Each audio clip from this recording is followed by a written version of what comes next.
আমি আপনাদের কাছে আমার নির্ধারিত সময়ে কিছু কথা আল্লাহ রাব্বুল আলামিন যেন আমাদেরকে শুনে বলে আল্লাহ রাব্বুল আলামিনের প্রিয় পাত্র এবং আমল করার নিয়তে কিছু কথা যেন আল্লাহ রাব্বুল আলামিন রাখার তৌফিক দান করেন। এজন্য আল্লাহ রাব্বুল আলামিনের কাছে তৌফিক কামনা করছি। সাথে সাথে যারা এরকম মহৎ উদ্যোগ নিয়ে এই বিশাল এক মাহফিলের আয়োজন করেছেন, এটি আমরা বলতে পারি একটি চ্যালেঞ্জ। এটি কোনো স্বাভাবিক বিষয় নয় যে এই রকম ভাবে এত লক্ষ লক্ষ মানুষের যে আয়োজন করা। আল্লাহ রাব্বুল আলামিন যারা উদ্যোগ নিয়েছেন তাদেরকেও যেন বারাকা দান করেন, আর আমাদেরকে যেন আল্লাহ কবুল করেন, বলেন আল্লাহুম্মা আমিন। আপনারা এরকম আয়োজনে আসতে পেরে কি খুশি ভাই? এলাকায় তো আনন্দ, ঈদের মতো আনন্দ ছড়িয়ে পড়েছে।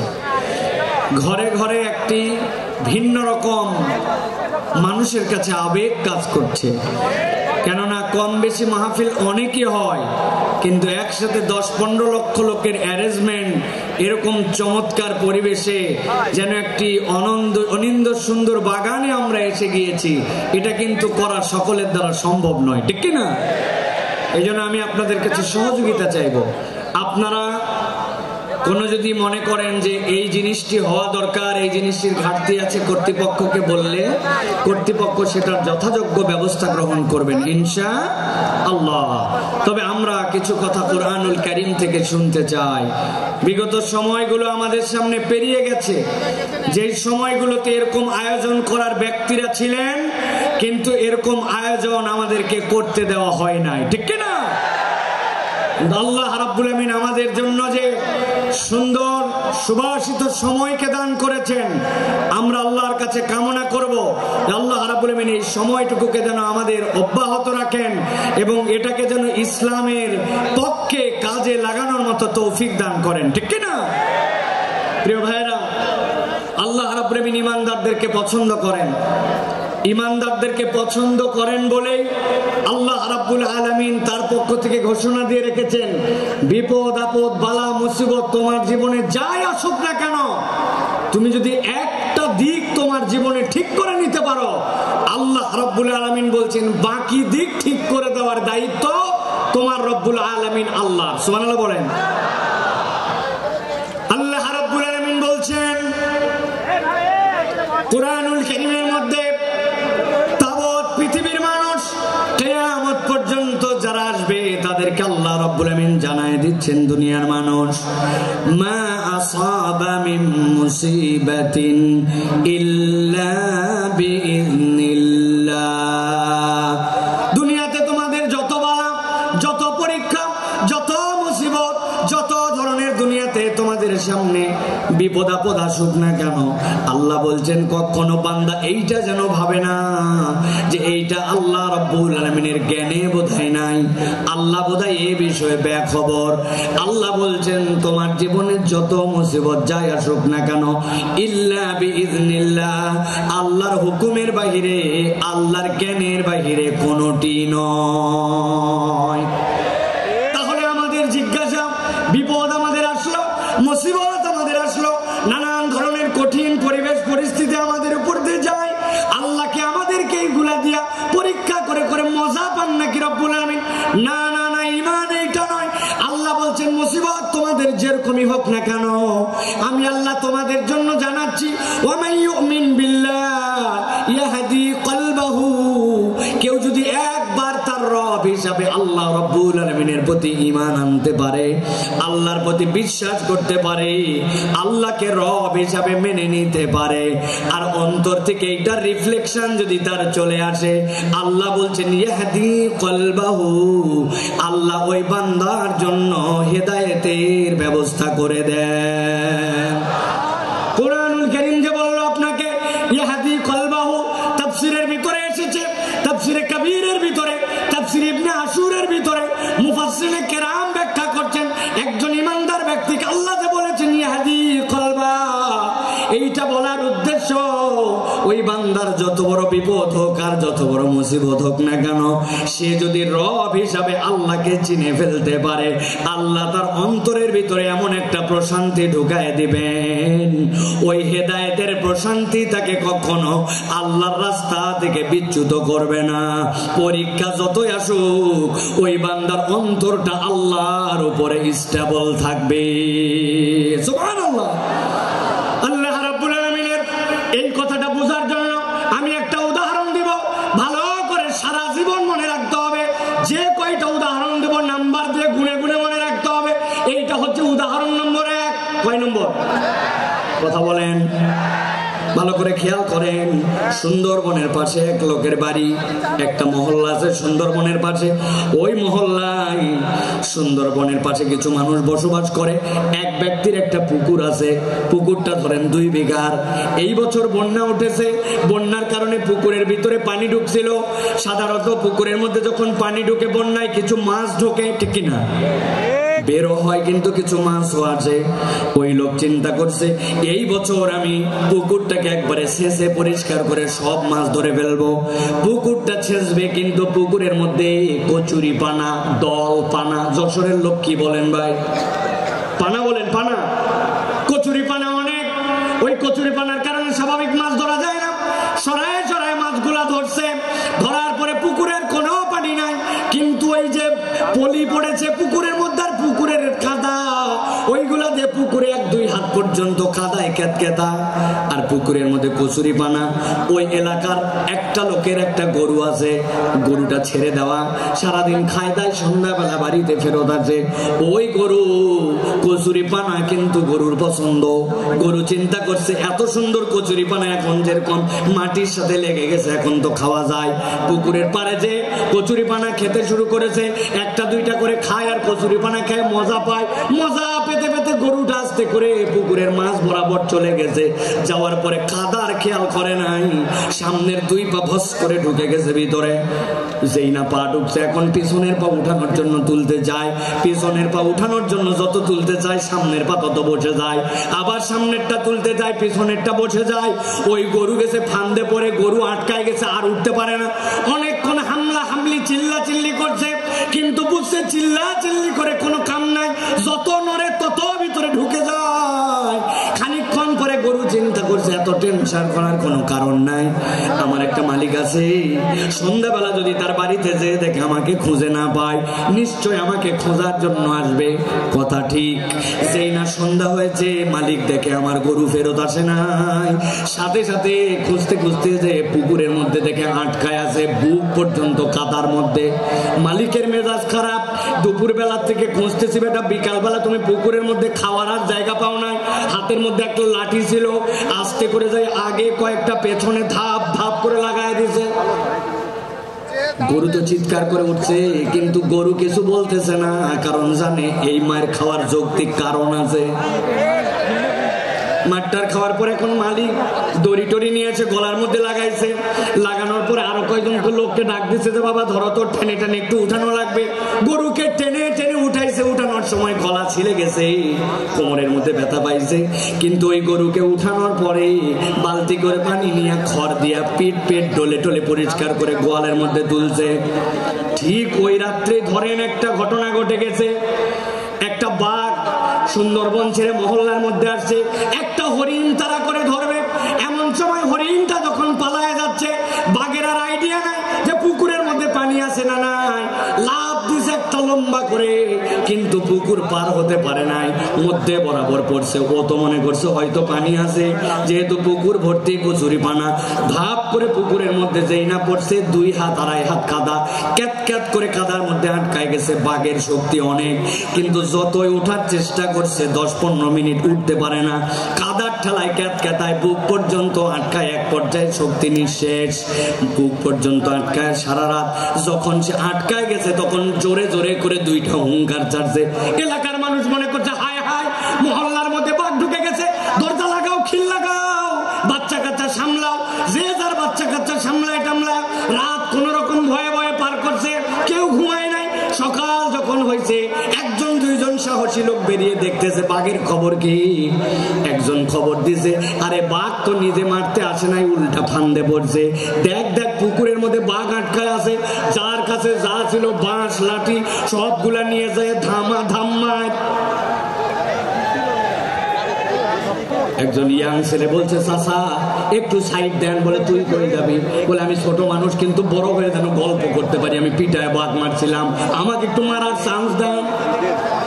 আরেক মহিলা কোলে করে বাচ্চা নিয়ে আসছে, বাচ্চা নিয়ে এসে বলছে, আপনার বলে আমার ছোট বাচ্চা, কোলের বাচ্চা, কিন্তু হাতে একটা লাঠি আছে বাবা, জীবনে একটা সুযোগ অন্তত দাও যাতে বাঘকে একটুখানি আমি মারতে পারি। বাঘ মারে অন্তত বড় হয়ে বলতে পারবে মায়ের কোলে থেকে বাঘ মারছে। কথা ঠিক কিনা? ভালো করে বোঝেন। জিজ্ঞাসা করব, মুসলমান সারা দেশ থেকে এখানে আসছেন, আপনারা শুধু যশোরের না। জিজ্ঞাসা করে উত্তর দেন, আপনার আমার দৃষ্টিভঙ্গিতে একটা গরু বেশি শক্তিশালী না বাঘ? কথা বললেন না, শুনতে পাই নাই। গরু না বাঘ?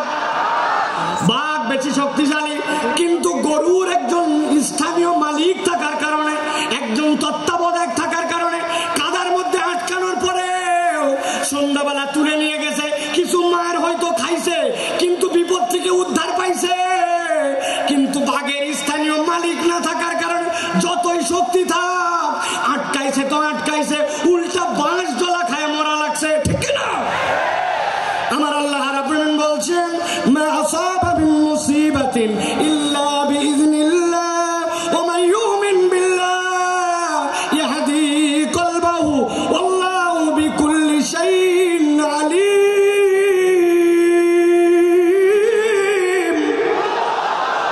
এই দুনিয়ার মানুষ, তুমি ভালো করে জেনে রাখো, বিপদ তোমার যত হোক, মুসিবত তোমার যত হোক, তুমি আল্লাহর প্রতি যদি ঈমান আনার মতো আনতে পারো, তোমার একজন তত্ত্বাবধায়ক আছে, যার মালিক, যার তত্ত্বাবধায়ক আল্লাহ। দুনিয়ার কেউ তাকে দাম না দিলে ওই লোকের কোনো ভয় পাওয়ার কারণ নাই। আর যদি মনে করেন আমেরিকা আমার তত্ত্বাবধায়ক, কানাডা আমার তত্ত্বাবধায়ক, পাশের দেশ আমার তত্ত্বাবধায়ক, তাহলে আমি আপনার কাছে একটা কথা পরিষ্কার করে জানতে চাই এবং বুঝাতে চাই। বুঝে থাকলে বলবেন তো ভাই, আমেরিকা কি আল্লাহর দুনিয়ার ভেতরে না বাইরে? কানাডা কি আল্লাহর দুনিয়ার বাইরে না ভেতরে? পাশের দেশটা কি আল্লাহর দুনিয়ার ভেতরে না বাইরে? তাহলে আপনি বাংলাদেশ থেকে টপকায়া দেশের বাইরে যায় কেমনে ভাবতেছেন আল্লাহর দুনিয়ার বাইরে? ধরে না, ধরে না, ধরে না, ধরলে আল্লাহ ছাড়ে না। কেবল তো খেলা শুরু, ঠিক কিনা? আপনারা ফুটবল খেলছেন না? ফুটবল খেলা কেমনে হয় দেখছেন আপনারা? সেন্টার থেকে খেলা শুরু। কোথা থেকে? সেন্টার থেকে খেলা শুরু হয়, এই পা ওই পা, এই পা ওই পা করতে করতে আস্তে করে বল যখন ডি বক্সের মধ্যে যায়, তারপরে চূড়ান্ত শট করে গোল দেওয়া হয়, ঠিক না? যারা তওবা না করে আল্লাহর কাছে ফেরত আসবে না, আর মনে করবে যে আমি অল্প একটু আয়ত্তের বাইরে চলে গেলাম, গ্রেপ্তারের বাইরে চলে গেলাম, দেশের বাইরে চলে গেলাম আর বেঁচে গেলাম, আপনি আসলে বাঁচেন নাই। এখন পর্যন্ত আসল ধরাটাই খান না।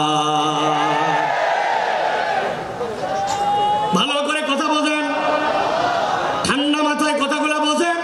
সময় বড় সংক্ষেপ, কিন্তু কথাগুলো অত্যন্ত আপনাদের হৃদয়ের মধ্যে নিয়ে যাওয়ার। এখন কথা হলো বিপদ আল্লাহ রাব্বুল আমিনের নলেজের মধ্যে। আল্লাহ রাব্বুল আমিন ইমানদারকে উদ্ধার করে দিতে চান। আল্লাহ রাব্বুল আমিন ওই বান্দার সকল বিষয়ে খবর রাখেন। এই বিষয়ে কি আমরা একমত? ঠিক আছে। এবার আল্লাহ বলছেন, আমার বান্দা, তোমাকে আমি বিপদ থেকে বাঁচায় দিতে চাই, তোমাকে আমি উদ্ধার করে দিতে চাই।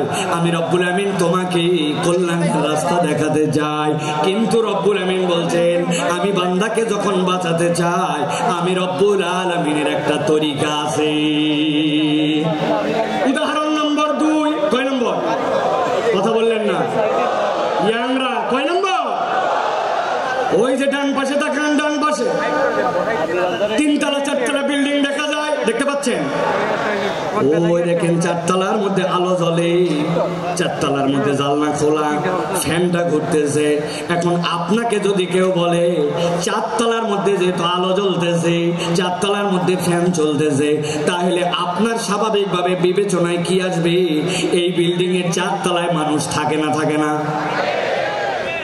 মানুষ থাকে। কিন্তু আপনার এলাকার এক ছেলে বলতেছে যতই মানুষ থাক, যাই থাক না কেন, আমি শিওর এইটাতে উঠার জন্য কোনো সিঁড়ি নাই, এইটাতে উঠার জন্য কোনো লিফট নাই, এইটাতে উঠার জন্য কোনো মই নাই, যতই মানুষ থাক।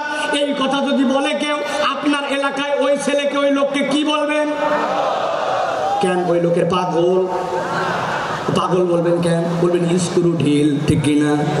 আন্দাজে হুজুর যা বলে তার সাথে হো বলেন না। মানুষের স্ক্রু থাকে নাকি? বলে হুজুর ওই পাগল আর স্ক্রু ঢিল এইটা আক্ষরিক অর্থে নয়, এইটা রূপক অর্থে। ওই লোকটার ব্রেনে অসুবিধা আছে, তাছাড়া 4 তলায় মানুষ থাকে আর সিঁড়িও নাই, লিফটও নাই, এইটা হতে পারে না, ঠিক কিনা?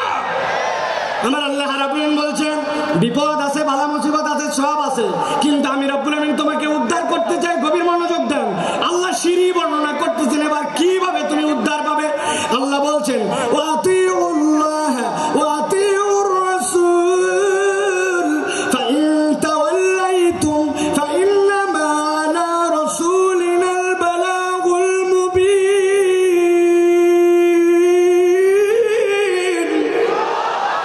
আমার রব্বুল আলামিন বলছেন বান্দা, তোমাকে আমি বিপদ দিয়েছি শেষ করে দেওয়ার জন্য নয়, ধ্বংস করে দেওয়ার জন্য নয়। দুনিয়ার কোনো মানুষকে আমি জাহান্নামে দেওয়ার জন্য সৃষ্টি করি নাই। আমি আল্লাহ তোমাকে সিঁড়িটা বলে দিতে চাই। আল্লাহ বলছেন 1 নম্বর সিঁড়ি ওয়াতিউল্লাহ। 1 নম্বরে আল্লাহ রাব্বুল আলামিনের পূর্ণ ইতাআত করা লাগবে। আমি আপনাদের কাছে জিজ্ঞাসা করতে চাই, অত জোরে না বললেও সমস্যা নাই, কিন্তু বুঝে সুঝে বলবেন। আল্লাহ রাব্বুল আলামিনের যে ইতাআত করা লাগবে, এ বিষয়ে কি আমাদের কোনো সন্দেহ আছে? কিন্তু আমরা কি আল্লাহ রাব্বুল আলামিনের পূর্ণ ইতাআত করি?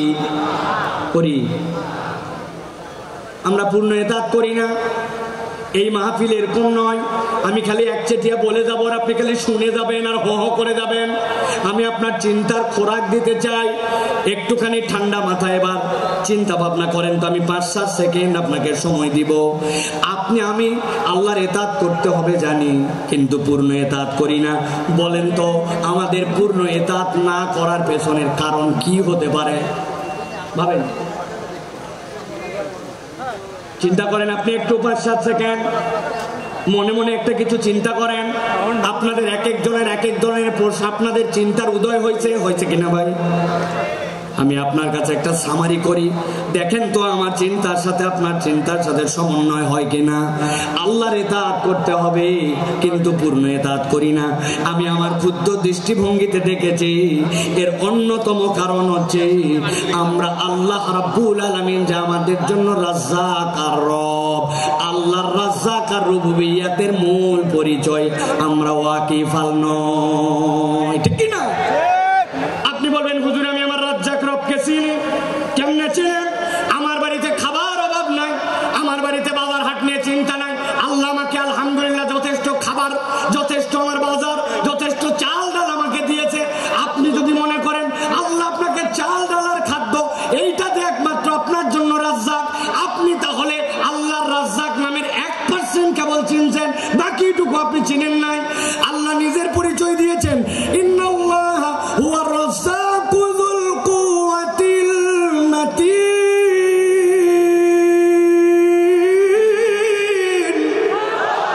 আল্লাহ বলছেন বান্দা জেনে রাখো আমি তোমার এমন রব যুল কুওয়াতিল মাতিন, যেই রবের রাজ্জাকের ব্যাপারে তুমি বান্দা বেখবর। আমি আপনার কাছে একটু বুঝাতে চাই যে রাজ্জাকের আল্লাহর এই রাজ্জাকের বোধ আমার মধ্যে আসলে আমি কিভাবে আল্লাহকে মেনে নিতাম। একটু ঠান্ডা মাথায় আপনাদের কাছে জিজ্ঞাসা করব, আপনারা বুঝে সুঝে উত্তর দিবেন। আপনাদের বাড়িতে বাথরুমে আপনারা স্যান্ডেল ব্যবহার করেন? কথা বলেন। বাথরুমের টয়লেটে স্যান্ডেল ব্যবহার করেন? আমরা তো অন্তত বাঙালিরা আলহামদুলিল্লাহ দিকে আগায়া, পার্শ্ববর্তী দেশের কথা বাদ দিলাম, ওরা এখন পর্যন্ত তো খালি টয়লেটে বাথরুম করুন এই বিজ্ঞাপনই শেষ করতে পারে নাই। ওরা এখনো তো সভ্যই হতে পারে নাই। কিসের আন্দাজি খাবার দালালি করো? তোমরা এখনো জায়গা মতো বাথরুম করতে শিখো নাই। মুখ ঢাকায় বসে থাকে, পিছনে সবাই দেখে, মনে করে আমি দেখতেছি না মানে কেউ দেখতেছে না। ভালো করে বোঝেন, আপনার আমার টয়লেটের মধ্যে বাথরুমের মধ্যে স্যান্ডেল আছে না? বলবেন হুজুর বাথরুমের টয়লেটের স্যান্ডেলের সাথে আবার রাজ্জাক কেমনে বুঝলেন?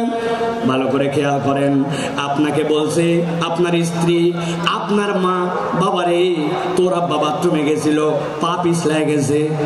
কেন পা পিছলালো মা? জুতার তলাটা ক্ষয়ে গেছে রে বাপ, নতুন একটা স্পঞ্জ স্যান্ডেল নিয়ে আসিস তো। কেননা জুতা দেখতেছি নিচে পিছলা হয়ে গেছে। আপনার আমার এরকম হয় কিনা? আপনার আমার জুতার তলা পিছলা হয়। কতটুকু আপনি বাথরুমে স্যান্ডেল ব্যবহার করেন একবার খেয়াল করে দেখেন। ঢুকলেন একটু, পড়লেন একটু, বেরোলেন, কিন্তু ওই জুতার তলা ক্ষয় যায় 6 মাস টিকে না। কিন্তু আপনি আমি দুনিয়ার বুকে এত চলাফেরা করলাম, কত ফুটবল খেললাম, কত ধান লাগালাম, কত মাটির মধ্যে দিয়ে হাঁটা চলা করলাম, বয়স বাড়তে বাড়তে 20, 30, 40, 50 বছর হয়ে গেল। আপনি একবার ভাবলেন না আপনার পায়ের তলার জুতার তলা ক্ষয়ে যায়, কিন্তু আপনার পাও তো ক্ষয়ে যেতে পারত। বান্দার পায়ের তলা যদি খোয়াইতো তাহলে যশোর অঞ্চলে যেগুলার বয়স 60-70 বছর, রাস্তায় খালি কাল্লা গুলা ঘোরাফেরা করার কথা। কিন্তু রব্বুল আলামিন আপনাকে রিজিক দিলেন, এইটা আপনার রিজিক যে আপনার পায়ের তলা খোয়ায় না। 19 বছর হলেই চুল রাখছি মাথায়, সুন্নত, কিন্তু এই চুল বড় হওয়ার পরে কাটছি কত শতবার, হিসাব নাই। কিন্তু আপনি কল্পনা করছেন মাথার চুল কত কাটলেন, কিন্তু ভুরুর চুল কতবার কাটা লাগছে? না, আপনার ভুরুর চুল কাটা লাগে নাই, মাথার চুল কাটা লাগছে। যেখানে যা করা লাগবে রব্বুল আমিন এইগুলোর সমন্বয় করে আপনার জন্য দিলেন। আঙ্গুল, এই নখগুলো আপনি কত কাটলেন, বুধবার, বৃহস্পতিবার, শুক্রবারে আসার আগে, আপনি জুমাবারে আসার আগে নেলগুলা কেটে ফেলেন। নখগুলা বাড়লো, কিন্তু ওই 2 বছর বয়সে আপনার দাঁত উঠে গেছে। অনেক বাচ্চা কাচ্চার 13-14 মাসেও দাঁত উঠে যায়। ওই দাঁত ওঠার পরে এই যে আমার দাঁত এই পর্যন্ত এসে দাঁড়ায় গেল। 70 বছর দাঁত আর বাড়লো না, কিন্তু নখ বেড়ে গেল। কে আপনার এইটা নিয়ন্ত্রণ করে? আল্লাহ বলছেন তুমি চিনতে পারো নাই, তোমার রব যিনি রাজ্জাক তিনি এইগুলা তোমার জন্য নিয়ন্ত্রণ করে। ভালো করে বলছেন, আল্লাহ বলছেন আতিউল্লাহ, আল্লাহকে ইতাআত করো। আর আপনি আল্লাহ রাব্বুল আলামিনের কোন নিয়ামত খুঁজে পান না। আপনি কখনো কল্পনা করেন নাই যে দুনিয়ার মানুষ যা কিছু করে অবচেতন মনে বেশি করে। বুঝাতে পারি নাই? মানুষ চেতন মনে নয়, অবচেতন মনে বেশি কাজ করে। বলবেন হুজুর কেমনে? ভালো করে খেয়াল করেন। এই যে Sakina medical, Ad-din medical college হাসপাতাল, বুকের মধ্যে ব্যথা, আপনার ডাক্তারের কাছে আসছেন, ডাক্তার বলছে আপনার বুকের সমস্যা, হার্টে, তবে এটা বাঁচার উপায় আছে। কি উপায় ডাক্তার সাহেব বলেন? আমি আরো বাঁচতে চাই। পরামর্শ দিছে কোনো টেনশন নাই, তবে একটা সাবধানতা অবলম্বন করতে হবে। 1 মিনিটে আপনাকে শ্বাস নিতে হবে 20 বার। যদি 21 বার নেন ঝামেলা আছে, আর যদি 19 বার নেন ঝামেলা আছে। এখন আপনি বাড়িতে আসছেন প্রেসক্রিপশন নিয়ে, এরপরে আপনি এখন হাতে সবসময় শুধু ঘড়ি, কারণ আপনাকে 1 মিনিটে কয়বার শ্বাস নিতে বলছে? 20 বার। 21 বার নিলে ঝামেলা, 19 বার নিলেও ঝামেলা। ওই লোক এখন নিঃশ্বাস নেয় 1, 2, 3, 4, 5, 6, 8, 9, 10, সারাদিন খালি গুনে আর নিঃশ্বাস নেয়। 1-1.5 ঘন্টার বেশি গুনার হিসাব মিলাতে পারবেন না। আপনি যদি গুনে গুনে নিঃশ্বাস নেওয়া লাগতো, দুনিয়ার বুকে 2 ঘন্টাও টিকে থাকা সম্ভব নয়। এইগুলো অবচেতন ভাবে রব্বুল আলামিন সব নিয়ন্ত্রণ করেন। যিনি নিয়ন্ত্রণ করেন তিনি রব, তিনি আপনাকে আমাকে রিজিক দিয়ে রাখছেন। ঠিক না? যশোর অঞ্চলে পিঠার অঞ্চল, ঠিক না ভাই? পিঠা পুলি জামাইরে খাওয়ান তো আপনারা? না খাওয়ান না? বাদ দিচ্ছেন না? এখনো খাওয়ান। জামাইরে খাওয়ায়। খেজুরের রসের অঞ্চল, অদ্ভুত আল্লাহ নিয়ামত দিয়েছেন। এই নিয়ামতকে রব্বুল আলামিন ভরপুর করে দিয়েছেন। এক জামাই আপনার এলাকায় আসছে, সকালবেলা শাশুড়ি পিঠা খাইতে দিয়েছে। উনি বলছে আম্মা আমার পিঠা কোথায় দেন? বলছে জামাই চোখ খোল। বলছে আমার দুঃখের কথা বলেন না, গতকালকে তাড়াহুড়া করে আসছি, আসার সময় চোখের চার্জার আনতে ভুলে গেছি। কি আপনার চোখ যদি চার্জার দিয়ে চার্জ দেওয়া লাগতো, আপনার মোবাইল একদিন গেলে বন্ধ হয়ে যায়, অথচ সারাদিনে 22,000 বার চোখের পলক ফেলছেন। একটা পলকের ডিউরেশন সর্বোচ্চটা 24 সেকেন্ড হতে পারে, যেটাকে পলক হিসাবে কাউন্ট করা হয় সময়ের ক্ষেত্রে। কিন্তু আপনি 22,000 বার চোখের পলক ফেলেছেন, কোনোদিন হিসাব করেন নাই যিনি এইটা অকৃত্রিম ভাবে খরায় যাচ্ছেন তিনি আপনার আমার রব রাজ্জাক। সুবহানাল্লাহ বলেন। 4টা জিনিস জিজ্ঞাসা করবো, উত্তর দিতে হবে আপনাদেরকে। রেডি আছেন সবাই? রেডি? বলেন তো ভাই, ঝালের স্বাদ কেমন? ঝাল ঝাল। কাঁচা মরিচের স্বাদ কেমন? লবণ। বললেন না? রসগোল্লা, করল্লা। এখানে ডাক্তার সাহেব মহিউদ্দিন ভাই আছে না? অনেক ডাক্তার আছে না? তাদের কাছে যে শুনবেন, আপনি ঝাল খান, লবণ খান, যাই খান, তিতা খান, মিষ্টি খান, পেটের মধ্যে যেই না দিয়েছেন, সাথে সাথে আপনার কতগুলা টক্সিন আসবে। আসার পরে ওইগুলো এটাকে মন্ডু বানাবে, মন্ডু বানানোর পরে ওইটাকে পেটের মধ্যে দিয়ে চিপে চিপে চিপে চিপে আস্তে করে যাবে। ওই রসগুলা যেই না বের হবে, ওইগুলা গ্লুকোজ হবে, ওইগুলা সব চিনিতে রূপান্তর হয়ে যাবে। যেই না আপনার পেটের মধ্যে চিনি হয়ে গেল, এরপরে আপনার চোখের জন্য যেইটা লাগবে, আপনার হার্টের জন্য যেইটা লাগবে, কিডনির জন্য যেইটা লাগবে, আপনার অঙ্গ প্রত্যঙ্গের জন্য যেখানে যেইটা লাগবে, সেটা অটোমেটিক সার্কুলেট হয়। আপনি বলতেছেন এইটা আবার এমন কি? আমি অনেক সময় মজা করে বলি, এখানে আমার অনেক বাইকার বন্ধু আছে যারা মোটরসাইকেল চালায়, আছে কিনা? হঠাৎ করে দেখে মোটরসাইকেল বন্ধ হয়ে গেছে, এদিকে কাজ ওদিকে কাজ, ঝুঁকা ঝুঁকি, দেখে নাই কি নাই, কথা বললেন না? অকটেন নাই, পেট্রোল নাই, ঠিক না? চিন্তা করছে অকটেন নাই, পেট্রোল নাই, তাই কি অনেকক্ষণ ধরে আমার সেই রকম প্রস্রাব চাপছে, আমার নিজের ভিতরে যথেষ্ট পরিমাণে এখন পানি আছে, উনি আস্তে করে ট্যাঙ্কি খুলে ভিতরে ঢুকায় দিয়ে কান ছাড়ছে। বলেন তো ভাই, নিজের প্রস্রাব দিয়া মোটরসাইকেল চলবে তো? ও ভাই বুঝেন না, মনে হয় চলবে না। কেন চলবে না? আমার মোটরসাইকেল, আমার প্রস্রাব চলবি না মানে? বলে হুজুর, মোটরসাইকেল চলার জন্য আলাদা করে পেট্রোল লাগে, ব্রেক করার জন্য ব্রেক অয়েল লাগে, ইঞ্জিনের জন্য ইঞ্জিন অয়েল লাগে। এক জিনিসের কত ফাংশন আলাদা আলাদা করে আপনাকে দিতে হয়।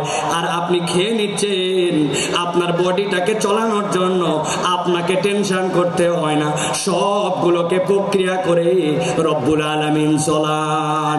আল্লাহ বলছেন, বান্দা যদি একবার বুঝতো যার নির্দেশে আর যার পথ নির্দেশে তার শরীরটা চলে, তাইলে এই কৃতজ্ঞতা যদি তার মধ্যে ঢুকে যেত, ওই বান্দা কখনো আল্লাহর ইতাআতকে ছাড়তে পারে না, ঠিক না?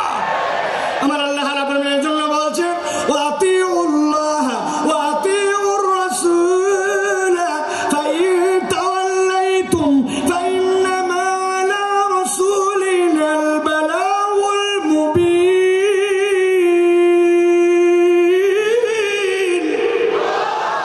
এই দুনিয়ার মানুষ, তোমাকে আমি ধ্বংস করে দেওয়ার জন্য সৃষ্টি করি নাই, আমি তোমাকে নিষ্কৃতি দেওয়ার জন্য সৃষ্টি করেছি। তবে আমি তোমার জন্য সিঁড়ি বলে দিচ্ছি। 1 নম্বর সিঁড়ি হচ্ছে আতিউল্লাহ, আল্লাহর ইতাআত তোমার জীবনে লাগবে। আর আল্লাহর অনুসরণ করার পরে আল্লাহর অনুসরণটা আমার নবীর তরিকায় হওয়া লাগবে।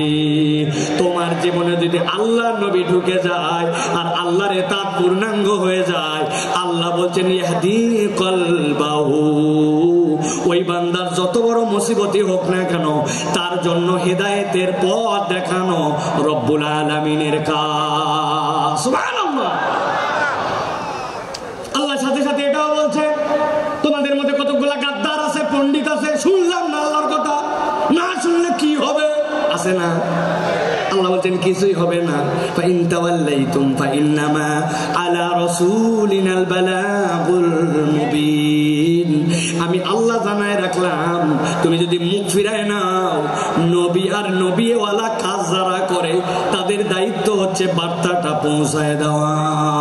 দারোগাগিরি করার জন্য নবী আর নবীর ওয়ারিসদেরকে দায়িত্ব দেওয়া হয় নাই। আমাদের দায়িত্ব পৌঁছায় দেওয়া। শুনলে তোমার ভালো, না শুনলে তোমার বিপদ, ঠিক না? আমরা বহুবার বলেছি, জুলুম করেন না, মানুষের প্রতি অত্যাচার করেন না, মিথ্যা মামলা দিয়ে